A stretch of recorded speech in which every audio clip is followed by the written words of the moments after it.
Hello friends, welcome to ambience kitchen. நம்ம கிச்சனில் இன்னைக்கு என்ன பார்க்க போறோம்னா மினி பேன் கேக் எப்படி பண்ணுறதுன்னு பார்ப்போம். அதுக்கு முன்னாடி நம்ம சேனலை சப்ஸ்கிரைப் பண்ணாதவங்க சப்ஸ்கிரைப் பண்ணிக்கோங்க. அப்படியே பக்கத்தில் இருக்கிற பெல் பட்டன் அமுத்திக்கோங்க. அதில் ஆல் ஆப்ஷன் கொடுத்துக்கோங்க. அப்போ தான் நம்ம அப்லோட் பண்ணுற எல்லா வீடியோ உங்களுக்கு உடனுக்குடன் கிடைக்கும். இதை பார்த்தீங்கன்னா ரொம்பவே ஈஸியாக பண்ணக்கூடிய ஒரு அருமையான ரெசிபி. கிட்ஸ் ரொம்ப விரும்பி சாப்பிடுவாங்க. வாங்க எப்படி பண்ணலான்னு பார்ப்போம். மினி பேன் கேக் பண்ணுறதுக்கு ஒரு பவுலில் ஒரு முட்டையை உடச்சி விட்டுக்கிறேன். ஓகே, இப்போ முட்டை உடைச்சு எடுத்தாச்சு. இது கூடவே ஒரு அரை கப் சுகர் சேர்த்துக்கலாம். அப்புறமா அரை கப் பால்,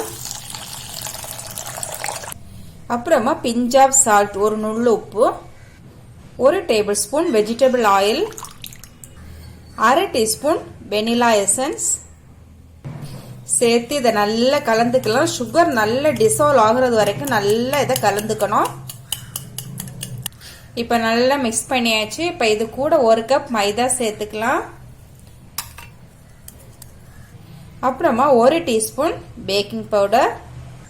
இப்போ நல்லா இதை கலந்துக்கலாம். நல்ல ஒரு ஸ்மூத் பேஸ்ட் வர்றது வரைக்கும் இதை கலந்துக்கலாம். இப்போ ஒரு 3 நிமிஷம் நல்லா இதை மிக்ஸ் பண்ணிட்டோம். இப்போ ரொம்ப ஸ்மூத் பேஸ்டா நமக்கு ரெடி ஆயிருக்கு. இப்போ நம்ம ஒரு பேன்ல இதை விட்டு பேன் கேக் ரெடி பண்ணிக்கலாம். இப்போ தோசைகள் சூடா இருக்கு. இதுல நான் ஒரு ஸ்பூன் விட்டுக்கிறேன். இப்ப திருப்பி விட்டுக்கலாம். மறுபக்கம் வேகட்டும். ஓகே, மறுபக்கம் வெந்துடுச்சு. இப்ப வெளியில எடுத்துடலாம். இப்ப இன்னொன்னு விட்டுக்கலாம்.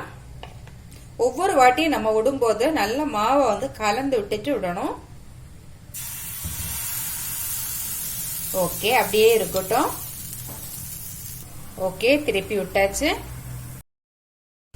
ஓகே ஃப்ரெண்ட்ஸ், நம்ம மினி பேன் கேக் இப்போ ரொம்பவே சூப்பரா ரெடியா இருக்கு. இது பாத்தீங்கன்னா ஹனி தொட்டு சாப்பிடலாம், சும்மாவே சாப்பிடலாம். ரொம்ப சூப்பரா ஸ்வீட் டேஸ்ட்ல நல்லா சூப்பரா இருக்கும்.